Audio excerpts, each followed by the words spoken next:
¿Dónde está el biblioteca? ¿Dónde está el biblioteca?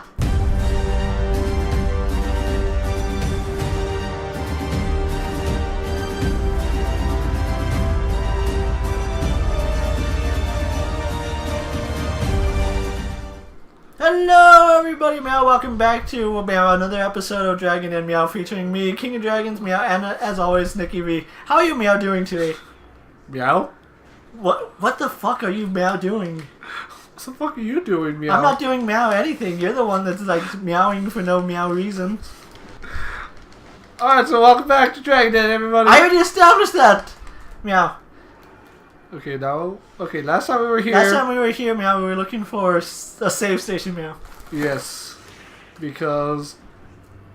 Somebody shot at me. You know, I always wanted to do that to somebody in real life. Like, just have a regular conversation, Meow, and then just once in a while just go meow.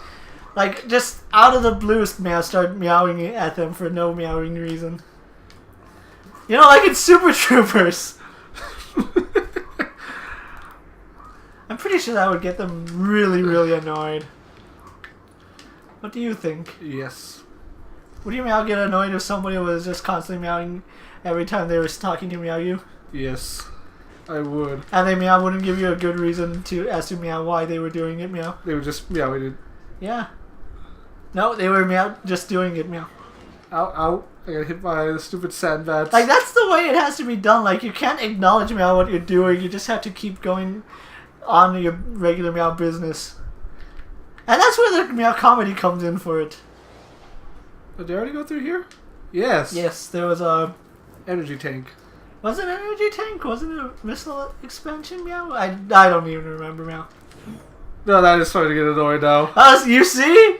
I want to be able to do that to somebody in public. Why? Because I don't need a reason, I just want to do it. So you're just gonna walk up to him and just start annoying him with that? Yes! Like, at first it's gonna be cute, and then when they're saying, why are you doing that? Doing what? I'm Meow not doing anything. What are you, Meow, even talking about? And then, you just did it again! Did Meow what? I'm not doing Meow anything. Like, that's the way you have to do it. Yeah, that's gonna get annoyed really fast. Okay, so... I actually wanted to talk to you more about this awesome thing that I talk about a lot. It's called a thing, subtext. Oh yeah, something that is lost on humanity. Because humanity wants everything handed to them. Oh, I'm blind! A light! It burns! And I was telling you, like, one of the best examples of subtext is Batman vs. Superman. Yeah. And I keep, like, going back to it because, honestly, it really is. Excuse me. Man, I just cannot get a really loud burp on Metroid. I know. Like, we tried it last weekend. And then on the drive home, we were like... Belch! Belch! Okay, but going on my story, like, there's a lot of subtext My in goodness. Batman vs. Superman that... Well, let's go to the dark... the dark abyss.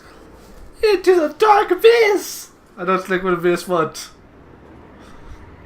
And that's like one of the biggest movies I like bringing up because there is a lot of subtext in it. Some of it is pretty obvious to understand what's going on, but there's a lot of it that's like really subtle that you don't even realize it's going on. Oh, the portal's gone.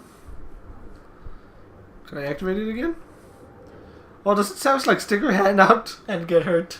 It's like, I wonder what this does. Ah! Ah! I'm infected by darkness. I believe in single love. Ah! But the subtext I was talking about actually is like in one of the pivotal scenes of the movie. Yeah. And and like I said, I didn't even realize it was there until like I rewatched it a couple of weeks ago. I didn't even scan the dark portal. But it comes at the time when Lex encounters Superman and they're just talking on the LexCorp tower. Yeah. Do you remember what Lex was talking about? Besides the... Oh, look. I regain health. Like I said, do you remember what he was talking about? Vaguely. Exactly.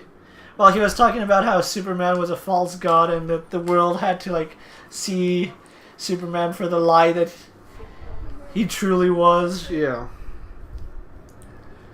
And there was at one point where he says, like, God takes sides. God is tribal.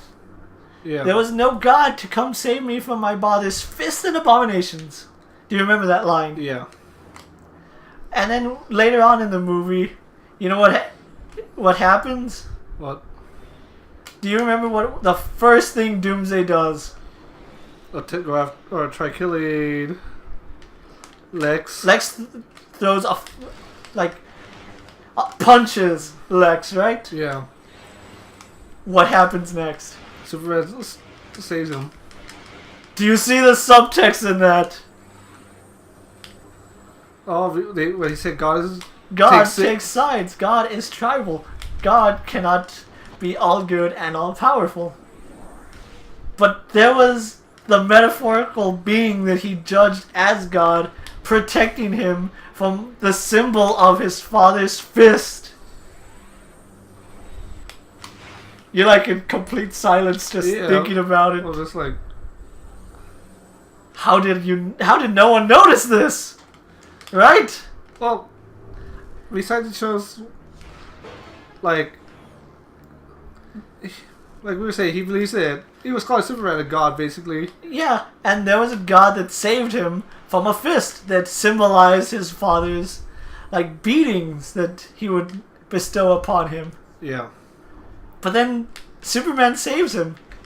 God saves him from another beating at the hands of his father.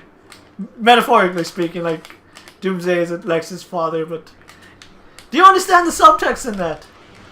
It's just, like, hypocritical to what Lex said. It's not hypocritical, it's showing Lex that there is somebody that's gonna protect you from all these things. You just have to believe in them. Oh, I can scare these guys. Darkfire. I didn't even see what they're called. Dark Flyers? Save station. Look at that. We're early on. That's good. So it's like, oh good, we don't have to put up with this shit of finding a save station again. But that's just like one of those things that flies over your head and you don't realize it. Till you see it like the third, fourth, fifth time. Yeah. And I just think that's a really cool detail in the DC movies that a lot of people just can't seem to understand. We talked about this before, saying that Marvel's kind of like ruining intelligent movies. Well, actually, no, intelligent superhero movies. No, it's not Marvel that's ruining it. It's just in general, society is becoming stupid to the point where we don't want subtext. We want to be told what to feel and when to feel it. Oh, look at this. More dark beams of the... And it's gotten to the point that when there's an intelligent movie that talks about things like this and establishes... Warrior Ing. And establishes like subtext that you need to be paying attention. Cannot enter the light. A lot of people say, oh, this is a bad movie because... They can't understand it. Yeah. He's watching you sleep. Like some kind of creepazoid. Creeper me, creeper you. Runs around in shadows. Creepazoid, creepazoid. Oh, it's... Blast that mofo in the face! Oh, shit! Where'd he go? He's all around you. I can feel him. He's... What is that? He's piercing the light! But yeah, that's something that really stands out when you like sit down and watch a DC movie like that. Like, okay, I'll admit that, excuse me, Suicide Squad isn't as subtextual as Batman vs. Superman. That was more like summer action movie, which I'll agree it's not the best movie in the world, but I enjoyed it for what it was. one thing we learned about Suicide Squad: the Margot- safest place in anything is inside a crashing helicopter. Well, I was gonna say Margot Robbie makes like the perfect Harley Quinn, but yeah, helicopter. It's the safest spot to be in movies, according to Suicide Squad. You want to survive? Stay in a helicopter, for kids. Yeah, this is like so slow. Ah, he's pushing me! Is that a portal? Ooh, you need a light gun for that. Light beacon. Come here, Beacon! I must press you! And begin your journey. That's way out there. Man, it feels like it's so far out there. Oh, look at this another one of these guys. No! Wait Get for back me! here! I need you. Like Anakin needs Emperor Palpatine. Do it. Walk with me. Hey, whoa, no, whoa. Walk this way. Talk this way. Do it. Alright, so that's a really good point. Yeah. So what we're going to do now is take a little break. And then we'll continue Samus's adventure through the dark world. See y'all later. Take care, meow, everyone.